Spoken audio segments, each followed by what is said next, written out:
Toward a Psychology of Being by Abraham Maslow. 1955. Deficiency motivation and growth motivation. So far as motivational status is concerned, healthy people have sufficiently gratified their basic needs for safety, belongingness, love, respect, and self-esteem so that they are motivated primarily by trends to self-actualization, defined as ongoing actualization of potentials, capacities, and talents, as fulfillment of mission, or call, fate, destiny, or vocation, as a fuller knowledge of, and acceptance of, the person's own intrinsic nature. As an unceasing trend toward unity, integration, or synergy within the person. These healthy people are there defined by describing their clinically observed characteristics. These are 1. Superior perception of reality. 2. Increased acceptance of self, of others, and of nature. 3. Increased spontaneity. 4. Increase in problem centering. 5. Increased attachment and desire for privacy. 6. Increased autonomy and resistance to enculturation. 7. Greater freshness of appreciation and richness of emotional reaction. 8. Higher frequency of peak experiences. 9. Increased identification with the human species. 10. Changed, the clinician would say, improved, interpersonal relations. 11. More democratic character structure. 12. Greatly increased creativeness. 13. Certain changes in the value system. If we define growth as the various processes which bring the person toward ultimate self-actualization, then this conforms better with the observed fact that it is going on all the time in the life history. It discourages also the stepwise, all or none, saltatory conception of motivational progression toward self-actualization in which the basic needs are completely gratified, one by one, before the next higher one emerges into consciousness. Growth is seen then not only as progressive gratification of basic needs to the point where they disappear, but also in the form of specific growth motivations over and above these basic needs, example, talents, capacities, creative tendencies, constitutional potentialities. We are thereby helped also to realize that basic needs and self-actualization do not contradict each other any more than do childhood and maturity. Introduction, Toward a Psychology of Health, 1956. There is now emerging over the horizon a new conception of human sickness and of human health, a psychology that I find so thrilling and so full of wonderful possibilities that I yield to the temptation to present it publicly even before it is checked and confirmed, and before it can be called reliable scientific knowledge. The basic assumptions of this point of view are: 1. We have, each of us, an essential biologically based inner nature, which is to some degree natural, intrinsic, given, and, in a certain limited sense, unchangeable, or, at least, unchanging. 2. Each person's inner nature is in part unique to himself and in part species-wide. 3. It is possible to study this inner nature scientifically and to discover what it is like, not invent, discover. 4. This inner nature, as much as we know of it so far, seems not to be intrinsically or primarily or necessarily evil. The basic needs, for life, for safety and security, for belongingness and affection, for respect and self-respect, and for self-actualization, the basic human emotions and the basic human capacities are on their face either neutral, premoral, or positively good. Destructiveness, sadism, cruelty, malice, etc., seem so far to be not intrinsic, but rather they seem to be violent reactions against frustration of our intrinsic needs, emotions, and capacities. Anger is in itself not evil, nor is fear, laziness, or even ignorance. Of course, these can and do lead to evil behavior, but they needn't. This result is not intrinsically necessary. Human nature is not nearly as bad as it has been thought to be. In fact, it can be said that the possibilities of human nature have customarily been sold short. 5. Since this inner nature is good or neutral rather than bad, it is best to bring it out and to encourage it rather than to suppress it. If it is permitted to guide our life, we grow healthy, fruitful, and happy. 6. If this essential core of the person is denied or suppressed, he gets sick sometimes in obvious ways, sometimes in subtle ways, sometimes immediately, sometimes later.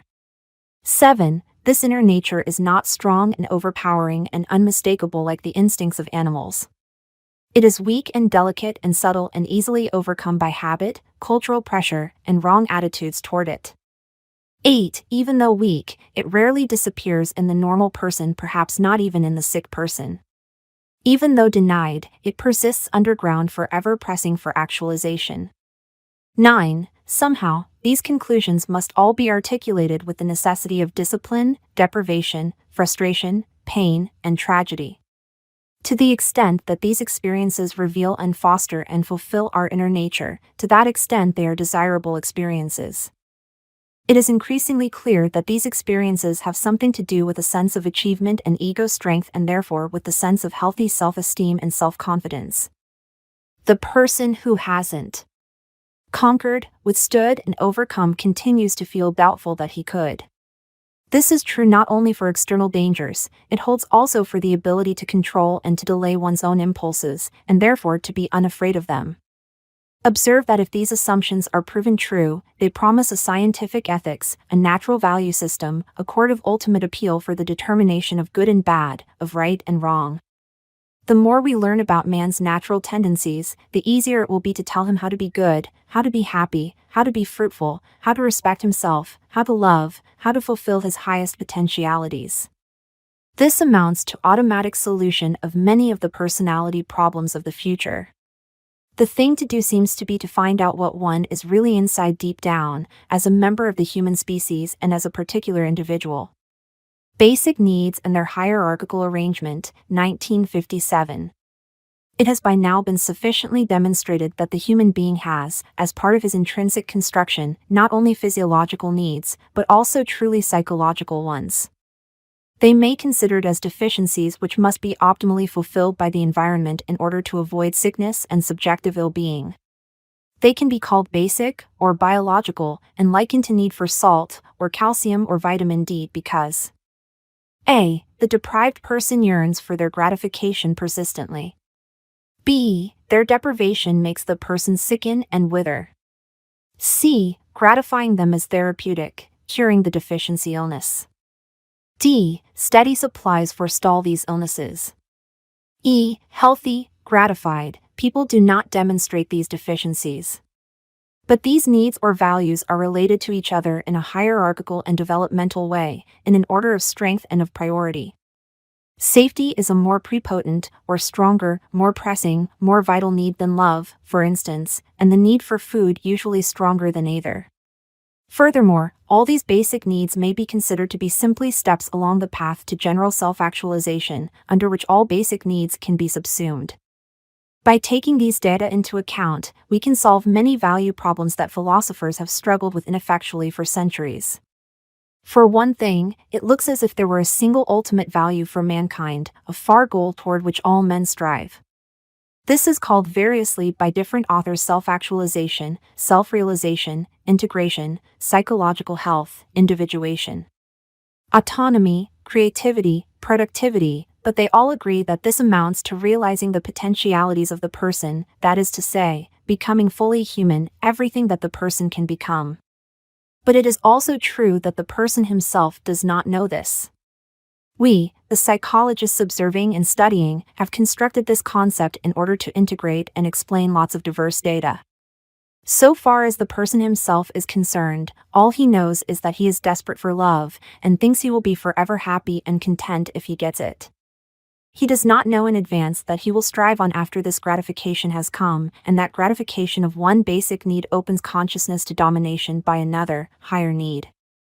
So far as he is concerned, the absolute, ultimate value, synonymous with life itself, is whichever need in the hierarchy he is dominated by during a particular period. These basic needs or basic values therefore be treated both as ends and as steps toward a single end goal. It is true that there is a single, ultimate value or end of life, and also it is just as true that we have a hierarchical and developmental system of values, complexly interrelated. This also helps to solve the apparent paradox of contrast between being and becoming. It is true that human beings strive perpetually toward ultimate humanness, which itself may be anyway a different kind of becoming and growing. It's as if we were doomed forever to try to arrive at a state to which we could never attain. Fortunately, we now know this not to be true, or at least it is not the only truth. There is another truth which integrates with it. We are again and again rewarded for good becoming by transient states of absolute being, by peak experiences. Achieving basic need gratifications gives us many peak experiences, each of which are absolute delights, perfect in themselves, and needing no more than themselves to validate life. This is like rejecting the notion that a heaven lies someplace beyond the end of the path of life. Heaven, so to speak, lies waiting for us through life, ready to step into for a time and to enjoy before we have to come back to our ordinary life of striving. And once we have been in it, we can remember it forever, and feed ourselves on this memory and be sustained in time of stress. Not only this, but the process of moment-to-moment growth is itself intrinsically rewarding and delightful in an absolute sense. If they are not mountain peak experiences, at least they are foothill experiences, little glimpses of absolute, self-validative delight, little moments of being. Being and becoming are not contradictory or mutually exclusive. Approaching and arriving are both in themselves rewarding.